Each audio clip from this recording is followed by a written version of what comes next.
नमस्कार दोस्तों, target with PS Parihar channel में आपका स्वागत है। बहुत बड़ी न्यूज है उन विद्यार्थियों के लिए जो विद्यार्थी वनडे की भर्तियों की तैयारी कर रहे हैं, ग्रुप सी की भर्तियों की तैयारी कर रहे हैं। जैसे कि यहाँ पर देख सकते हैं, लेखपाल के प्रदेश में पद दोगुना करने की तैयारी है। अभी तक प्रदेश में लगभग 30,800 पद हैं और इनको लगभग 70,000 करने की तैयारी है। मैं पूरी बात आपको बताऊंगा। दूसरी सूचना है बीपीएससी की, बिहार पीसीएस एग्जाम को लेकर के जो विवाद चल रहा है नॉर्मलाइजेशन इत्यादि का, उसको लेकर के कोचिंग संचालकों और शिक्षकों के साथ में मीटिंग हुई है। क्या निर्णय हुआ है, क्या इस मीटिंग का सार है और क्या पीसीएस में बदलाव है, इस पर चर्चा करेंगे। तो वीडियो को जल्दी से लाइक कर दें, शेयर कर दें और जिन छात्रों ने चैनल को अभी भी सब्सक्राइब न किया हो तो जल्दी से सब्सक्राइब कर लें ताकि आप लोगों को भी इसी प्रकार की ऑथेंटिक अपडेट से सबसे पहले मिलती रहे। आगे बढ़ने से पहले एक सूचना है उन विद्यार्थियों के लिए जो विद्यार्थी यूपीपीएससी की भर्तियों की तैयारी कर रहे हैं, यानी पीसीएस, आरओ इत्यादि की, और जो विद्यार्थी बीपीएससी की भर्तियों की तैयारी कर रहे हैं, वे सभी अभ्यर्थी यूपीपीएससी वाला, बीपीएससी वाला प्लेटफॉर्म पर आकर के अपनी प्रिपरेशन पूरी कर सकते हैं। यहाँ पर आपको वो सारी चीजें मिलेंगी जो प्रिपरेशन करने के लिए आवश्यक होती हैं। जैसे यहाँ पर देख सकते हैं, लिखा हुआ है हाईली क्वालिफाइड एक्सपीरियंस्ड फैकल्टी है, टॉप के टीचर है, यानी क्लास नोट्स मिलेंगे, उत्तर प्रदेश पर केंद्रित करंट अफेयर्स की मैगजीन मिलेगी, डेली प्रैक्टिस पेपर मिलेगा, डेली मेंस की प्रैक्टिस करवाया जाएगा, प्रीलिम्स और मेंस की टेस्ट सीरीज भी चलती रहती है और डाउट क्लियरिंग सेशन, कोई भी अगर डाउट हो आप लोग किसी भी समय अपना डाउट क्लियर करा सकते हैं। यहाँ पर सक्षम 3.0 एक बैच है जिन विद्यार्थियों का टारगेट 2025 पीसीएस है। इस बैच की कीमत मात्र 4,999 रुपए रखी गई है, क्योंकि इसमें ऑफर चल रहा है और इसमें भी अगर एक कोड लगा देंगे PSP 500 तो आप लोगों को 500 रुपए की और एक्स्ट्रा छूट मिल जाएगी। हिंदी माध्यम के विद्यार्थियों के लिए यही बैच प्रथम 2.0 के नाम से है। जो विद्यार्थी पीसीएस प्री और आरओ प्री एक साथ तैयारी करना चाहते हैं उनके लिए भी बैच है संयुक्त 2.0 के नाम से 1999 रुपए में, और यहाँ पर इसकी टेस्ट सीरीज भी चल रही है 999 रुपए में। यूनिटी इंटीग्रेटेड बैच है, यानी कि प्रीलिम्स और मेंस दोनों की तैयारी एक साथ करवाई जाएगी। इसी प्रकार से यहाँ पर और भी बहुत सारे बैचेस चल रहे हैं। बीपीएससी की बात करें तो यहाँ पर भी 17वीं बीपीएससी के लिए फास्ट ट्रैक बैच चल रहा है 1599 रुपए में। इसमें भी आप लोग कूपन कोड PSP 500 लगा सकते हैं और 500 रुपए की छूट प्राप्त कर सकते हैं अलग से। यहाँ पर हिंदी माध्यम के विद्यार्थियों के लिए यही बैच 17वीं बीपीएससी का यशवी के नाम से उपलब्ध है और एक निर्णायक बैच है एमसीक्यूज का, स्पेशल है, ये बाइलिंगुअल है, मात्र 699 रुपए में। ऊर्जा बैच भी है। यहाँ पर एक बैच है निपुण, जिसे आप यहाँ पर देख सकते हैं, ये रैपिड रिवीजन बैच है जिन विद्यार्थियों की पहले से थोड़ा सा तैयारी है। यहाँ पर प्रथम 2.0 उन विद्यार्थियों के लिए है जो विद्यार्थी 71वीं बीपीएससी की तैयारी कर रहे हैं, यानी कि फाउंडेशन बैच। और ये जितने भी बैचेस आप देख रहे हैं, कोर्सेज देख रहे हैं, इनकी जो लिंक है वो मैंने डिस्क्रिप्शन बॉक्स और कमेंट बॉक्स में उपलब्ध करा दी है, तो आप लोग जाकर के इस ऑफर का लाभ ले सकते हैं। चलिए हम बात करेंगे सबसे पहले लेखपाल भर्ती की। लेखपाल की एक वैकेंसी तो दिसंबर के महीने में आने वाली है, जिसके बारे में मैंने पहले भी वीडियो बनाया था। लगभग 7 से 8 हजार पद हो सकते हैं, क्योंकि उसमें प्रमोशन वाला और दिव्यांग वाला जो मामला है वो क्लियर कर दिया गया है और जानकारी निकल करके आ रही है कि वो पद भी इसमें जोड़े जाएंगे। लेकिन यहाँ पर जो मैं आज आपको बताने वाला हूँ ये तीसरी भर्ती को लेकर के है। ये जो आपकी भर्ती 7-8 हजार पदों पर जो आने वाली है, इसी पीटी 2023 से संभावना है। अभी तक तो देखो यूपी के बारे में बहुत ज्यादा चीजें क्लियर नहीं हो पाती हैं, चीजें बदलती रहती हैं। क्लियर वही हो पाता जो 2-4 दिन चीजें पहले हो पाती, जैसे कि कोई रिजल्ट जारी होना है तो कल जारी होना है या आज जारी होना है, वो तो मालूम चल जाता है कि हाँ सिग्नेचर हो गया है और ये भेज दिया गया एनआईसी को, आज रिजल्ट जारी हो जाए, वो एक अलग बात है। लेकिन इतना लंबा यूपी से खुद ही नहीं पता रहता है कौन सा फोन आ जाएगा, किसको पहले जारी करना है, किसको बाद में जारी करना है। लेकिन चर्चाएं अभी के हिसाब से यही है कि लेखपाल भर्ती का जो नोटिफिकेशन है वो इसी पीटी 2023 से आने का चर्चाएं, तैयारी चल रही है।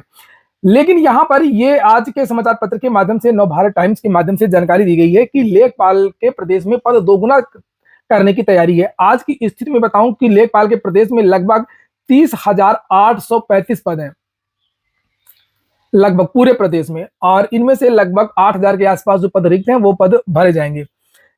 इसकी पहले भी एक भर्ती अभी हाल ही में हुई है और उसकी पहले 2015 में एक भर्ती हुई थी लगभग 12,000 पदों पर।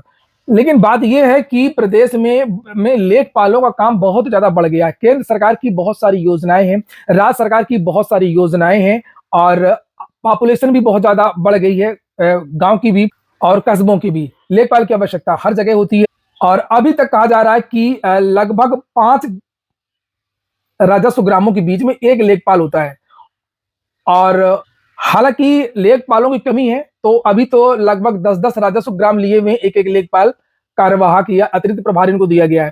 तो अमूमन जो 5 राजस्व ग्राम के बीच में एक लेखपाल होता है, तो इस तैयारी ये कि प्रदेश में 2 राजस्व ग्रामों के बीच में एक लेखपाल कर दिया जाए, ताकि वो आराम से काम कर सके। ओवरलोड हो जाता है तो काम डिले हो जाता है, समय से योजनाएं पूरी नहीं हो पाती हैं। ये देखिए लिखा है लेखपाल के 30,837 पद सृजित है प्रदेश। ये आज ही का पेपर है और हो सकता है कि कहीं पर डेट पड़ी हो। ये डेट पड़ी है यहाँ पर, ये 3 नवंबर रविवार, ये देखिए 3 नवंबर यहाँ पर लिखा हुआ है।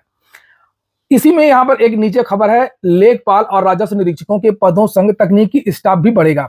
ग्राम पंचायतों के हिसाब से पदों का अनुपात बेहतर करने पर नजर है और बात हो रही है नए पद सृजित करने की। लिखा है यहाँ पर कि प्रदेश में जमीन से जुड़े मामलों के समाधान और दस्तावेजों के डिजिटलाइजेशन को योगी सरकार ने प्राथमिकता में रखा है। इससे राजस्व परिषद के कामकाज में काफी इजाफा हुआ है और इसलिए परिषद में अलग अलग संवर्गों में खाली पदों को भरने के साथ नए पदों के सृजन का प्रस्ताव भी तैयार किया जा रहा है। खासकर लेखपाल व राजस्व निरीक्षक के पदों को बढ़ा करके ग्राम पंचायतों से अनुपात बेहतर किए जाने पर नजर है। तो यहाँ पर रिक्त पदों पर भर्ती की बात नहीं हो रही है, नए पद सृजन की बात हो रही है। नीचे लिखा है, इस समय प्रदेश में घरौनी दर्ज करने का अभियान चल रहा है। इसके अलावा चकबंदी, व्यक्तिगत दस्तावेज, मसलन विभिन्न प्रमाण पत्रों के सत्यापन व निर्गत किए जाने की प्रक्रिया भी ऑनलाइन की गई है। फसलों के सर्वे से लेकर के आपदा राहत जैसे अभियानों में भी राजस्व कर्मचारियों की भूमिका रहती है। इसे देखते हुए राजस्व परिषद में अलग अलग संवर्गों में पदों के पुनर्गठन प्रबंधन किया जा रहा है। दूसरे राज्यों के मॉडल के अध्ययन का प्रस्ताव भी बनाया जा रहा है। लिखा, गांवों के हिसाब से पद बढ़ा दिए जाएंगे। सूत्रों का कहना है कि प्रदेश में अभी 5 राजस्व ग्राम पर 1 लेखपाल का पद होता है और वहीं 10 लेखपाल क्षेत्र पर 1 राजस्व निरीक्षक की नियुक्ति का अनुपात है। एक जो आरआई होता है, एक कानून गो होता है, उसके अंदर में लगभग 10 लेखपाल होते हैं। इसको बदला जाना है। नीचे लिखा है कि लेखपाल के लगभग 7,000 पद खाली होने से अभी लेखपालों के पास इस अनुपात से भी अधिक काम है। हाँ, जो 5 राजस्व वाला जो मामला है, इसकी जगह लगभग 10-10 गांव मिले हुए हैं काम करने के लिए। लिखा है कि इस गतिविधि की बढ़ने के चलते इनकी संख्या बढ़ाई जाने की महसूस की जा रही है। परिषद ने जो प्रस्ताव तैयार किया उसके हिसाब से फिलहाल 2 राजस्व ग्राम पर 1 लेखपाल और 5 लेखपाल क्षेत्र पर 1 राजस्व निरीक्षक का पद सृजित किए जाने की संस्तुति कर दी गई है। तो यहाँ पर देखिए, पहले क्या था कि 5 राजस्व ग्राम पर 1 लेखपाल था और यहाँ पर 2 राजस्व, तो लगभग 2 गुना से भी ज्यादा पद बढ़ जाएंगे अगर ये चीज फॉलो हो गई, इसको अंतिम अनुमति मिल गई और सरकार ने इसे लागू कर दिया। हालांकि जो राजस्व परिषद कहता है वो चीजें सरकार वही मानती भी है और ये नहीं हो सकता कि इकट्ठा भर्तियां टुकड़ों में सरकार कर सकती है। और राजस्व निरीक्षक का भी पद यहाँ पर लिखा हुआ है, उसके भी पद लगभग 2 गुना हो जाएंगे अगर ये चीजें लागू हो गई। लेकिन इसी अनुपात में नायब तहसीलदार के पदों में भी बढ़ोतरी होगी और तहसीलदार के स्तर पर तकनीकी संवर्ग के भी कुछ नए पद सृजित किए जाएंगे। और फिलहाल जो रिक्त पदों पर जो भर्ती होनी है उसके बारे में तो सीएम ने निर्देश दिया ही है। लिखा है, इसके तहत लगभग 7,000 लेखपाल, 1660 जूनियर असिस्टेंट, 900 स्टेनो और करीब 300 नायब तहसीलदार की भर्ती होनी है और 2,000 से अधिक जूनियर असिस्टेंट, 1,000 राजस्व निरीक्षक आरआई और करीब 800 तहसीलदार व अन्य प्रशासनिक पद प्रमोशन। तो ये अब आरआई की भर्ती तो अब प्रमोशन से ही होती है, पहले एक ही बार केवल आई है, ये 15 के आसपास 14-15 में आई थी लोक सेवा आयोग से। और ये सही भी है और क्योंकि चीजें बदलती हैं और समय समय पर ये बदलाव करना भी चाहिए। जितने भी रिक्त पद हैं उनको भी भरा जाए और अगर नए पदों की आवश्यकता होती है तो नए पदों को बढ़ाया भी जाए। अंतिम सूचना है बीपीएससी की, जिसके बारे में मैंने पहले भी जानकारी दी थी कि यूपी की तरह नहीं, कम से कम बिहार लोक सेवा आयोग छात्रों की बात सुनता, शिक्षकों की बात सुनता है और कोचिंग संचालकों को बुलाया था कि क्या समस्या है और उनसे कुछ अपील भी की है। लिखा, बिहार लोक सेवा आयोग ने पहली बार बुधवार को पटना के कोचिंग संचालकों को आमंत्रित किया है। कोचिंग संचालकों को बीपीएससी 17वीं परीक्षा के बारे में फीडबैक लिया गया और इस दौरान पूछा गया कि आयोग की परीक्षा को लेकर आपकी क्या राय है। इसमें भाग लेने आए शिक्षकों ने अपनी बात रखी और सुझाव भी दिए। आयोग ने कोचिंग संचालकों से अपील भी की है कि परीक्षा से संबंधित कोई भी गलत जानकारी फैलाने से रोकें और ये शिक्षकों की जिम्मेदारी है। खासकर नॉर्मलाइजेशन को लेकर के कई प्रश्न पूछे गए थे। आयोग ने बताया कि इस बार बदले हुए स्वरूप में परीक्षा होगी। प्रत्येक जिलों के प्रश्न पत्रों का रंग अलग अलग होगा। आयोग ने यह भी बताया कि कई शिक्षकों से प्रश्न पत्रों का सेट लिया जाता है, किसका प्रश्न छप रहा है इसकी जानकारी किसी को भी नहीं होती है, यह सीलबंद होता है। संतुष्ट करने का प्रयास किया, मतलब कोचिंग संचालकों को आयोग की प्रश्न पत्रों की सेटिंग के बाबत प्रतिक्रिया जानने के लिए बुलाया गया था और आयोग के सचिव सत्यप्रकाश शर्मा ने बताया कि 11 से 15 नवंबर के बीच छात्रों के साथ संवाद किया जाएगा। अगली जो मीटिंग होगी वो छात्रों के साथ में होगी और यह संवाद बापू सभागार में होगा। इस बार 2031 पदों के लिए 4 लाख छात्रों ने अब तक आवेदन किया है, 4 लाख से ज्यादा। आवेदन की अंतिम तिथि 4 नवंबर है। देखिए कितना बढ़िया काम कर रहा है ये बीपीएससी। पहले शिक्षकों को बुलाया और अब छात्रों को बुलाया और एक उत्तर प्रदेश लोक सेवा आयोग है, उत्तर प्रदेश शिक्षा सेवा चयन आयोग है। 10 घंटे धूप में खड़े रहो तब जाकर के कोई ज्ञापन लेने आता है और गोलमोल जवाब देते हैं, स्पष्ट जवाब भी नहीं देते हैं। कोई बदलाव करते हैं तो पूछते भी नहीं है। जैसे शिक्षा सेवा चयन आयोग को ही आप देख लें, किसी को कुछ नहीं पता कि क्या चल रहा है। विद्यार्थियों को कुछ बातें करनी है, कुछ बातें पूछनी है, क्या टीजीटी में बदलाव होगा, कब तक परीक्षा होगी, कुछ भी नहीं बताया जाता। जबकि आपने देखा था बीपीएससी की जब विज्ञापन जारी हुआ 17वीं बीपीएससी का, तब लगातार प्रेस कॉन्फ्रेंस के माध्यम से बीपीएससी द्वारा जानकारी दी जा रही थी कि पद बढ़ने वाले हैं, किस दिन विज्ञापन जारी होगा, क्या बदलाव होगा, सारी जानकारी बीपीएससी देता रहता है। शर्म लगनी चाहिए उत्तर प्रदेश सरकार को और उत्तर प्रदेश लोक सेवा आयोग को, उत्तर प्रदेश शिक्षा सेवा चयन आयोग को और उत्तर प्रदेश की जितनी भर्ती बोर्ड है उनको। लिखा है यहाँ पर बीपीएससी परीक्षा की तैयारी कराने वाले गुरु रहमान सर और Khan sir, S Upadhyay, doctor VC Jas सहित तमाम बड़े कोचिंग संस्थानों के शिक्षक और निदेशक मौजूद थे।